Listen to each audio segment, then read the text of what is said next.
le son il est incroyable. Avec ton bruit de porte là. PSV acheter de la pâte thermique pour la machine de guerre. En vrai, on prend vraiment du son.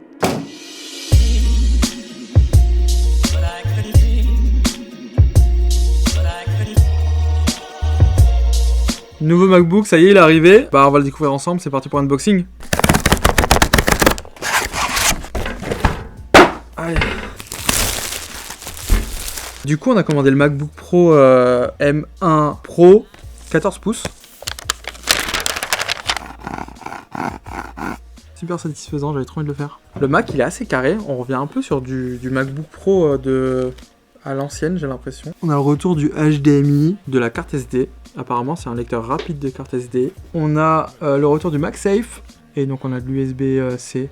On peut aussi continuer à charger le Mac en USB-C. Je viens de mettre le Mac par terre. Faut savoir, ce câble USB-C vers MagSafe, qui est totalement différent de tous les câbles qu'on a eu jusqu'à présent, puisque, je sais pas si tu vois bien, on dirait les espèces de matériaux qu'on utilise sur les câbles de chargeurs d'iPhone. T'as les chargeurs d'iPhone classiques, et t'as ceux en maille que t'achètes d'une autre marque, qui sont grave solides, qui tiennent grave dans le temps. Donc on récupère cet embout USB-C vers un embout MagSafe. Le chargeur rapide. Donc je trouve ça bien parce que si t'avais déjà un MacBook USB-C avant, tu peux garder du coup cet embout là. Donc par exemple j'ai deux chargeurs de MacBook, j'en ai un au bureau et un en tournée.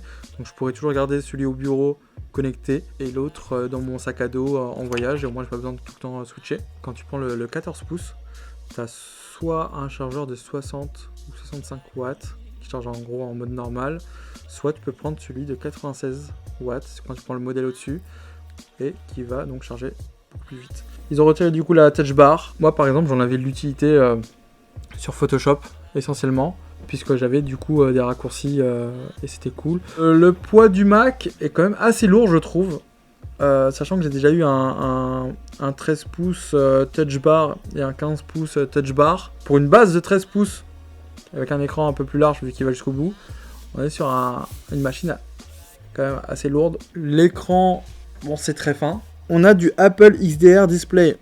Donc c'est-à-dire que vous savez ces écrans qu'ils ont vendus il y a pas si longtemps que ça, ils ont mis en vente pour les Mac Pro qui sont grave épais et d'une qualité de ouf. Et donc là la dalle est encore une fois encore plus fine et on a une qualité d'écran qui est vraiment incroyable. Le son c'est vraiment un délire.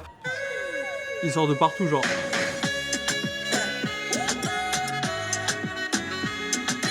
Pour les tests et tout, on va installer tous les logiciels qu'il faut et on va faire un test entre ce MacBook Pro M1 Pro, 16 Go de RAM.